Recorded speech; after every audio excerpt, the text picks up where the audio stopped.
Renungan Hari Kamis 17 Juni 2021. Berdoalah, Bapa kami yang ada di surga. Bacaan pertama diambil dari surat kedua Rasul Paulus kepada jemaat di Korintus, bab 11 ayat 1 sampai 11, dan bacaan Injil dari Injil Matius bab 6 ayat 7 sampai 15. Saudara-saudariku terkasih, seorang anak kecil usia 5 tahun, namanya Christine, suatu minggu ia hadir dalam kegiatan Bina Iman Anak.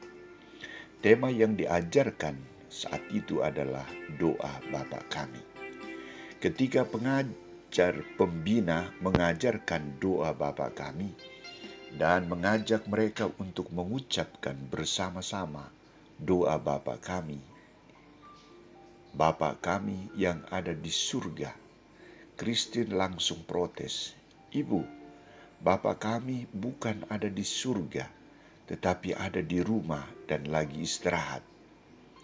Pendamping menjawab, "Iya benar, Bapamu lagi di rumah dan sedang istirahat. Tetapi sekarang kita berdoa, doa Bapa kami yang ada di surga."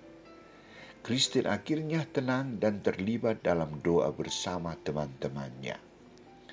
Anak ini hanya berpikir tentang situasi hidupnya saat itu. Namun bila ditinjau, doa Bapa kami yang diajarkan oleh Yesus sangat kaya dan mendalam isinya. Mengapa Yesus mengajarkan kepada mereka doa Bapa kami? Bukan doa aku percaya atau doa kasih, doa pengharapan. Jawabannya sangat sederhana.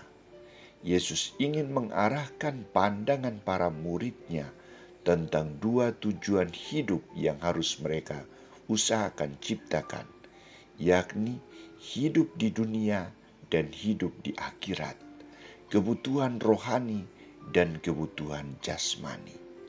Dua tujuan hidup ini terungkap jelas dalam isi doa Bapa kami.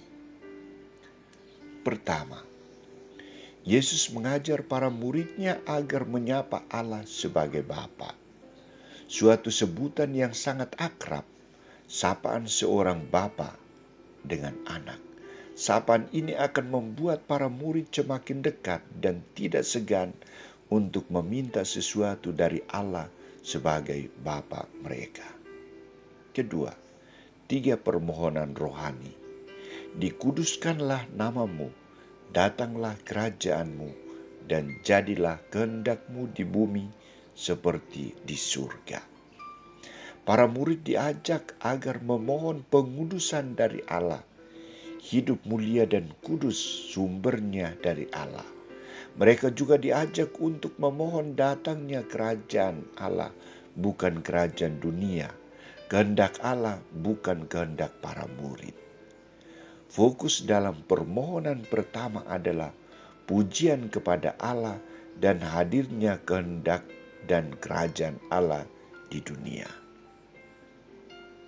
Ketiga, 4 permohonan kebutuhan jasmani. Berilah kami pada hari ini makanan yang secukupnya. Ampunilah kami akan kesalahan kami, seperti kami juga mengampuni orang yang bersalah kepada kami. Janganlah membawa kami ke dalam pencobaan, dan lepaskanlah kami daripada yang jahat. 4 permohonan ini, permohonan makanan, pengampunan, pencobaan, dan kejahatan adalah kebutuhan duniawi. Mereka diharapkan agar memohon bantuan Allah untuk memenuhi kebutuhan makanan dan minuman yang secukupnya. Hati yang penuh pengampun, dijauhkan dari segala pencobaan dunia dan kejahatan-kejahatan yang membuat mereka jauh dari Allah dan dari sesamanya. Komunikasi para murid dengan diri dan sesama harus mendapat perhatian dalam doa-doa mereka. Saudara-saudariku terkasih, Bagaimana dengan doa kita? Apakah kita sudah mengikuti pola yang diajarkan oleh Yesus dalam doa Bapa kami? Jujur, kita harus mengatakan bahwa dalam doa-doa kita hanya memperhatikan kebutuhan kita sendiri.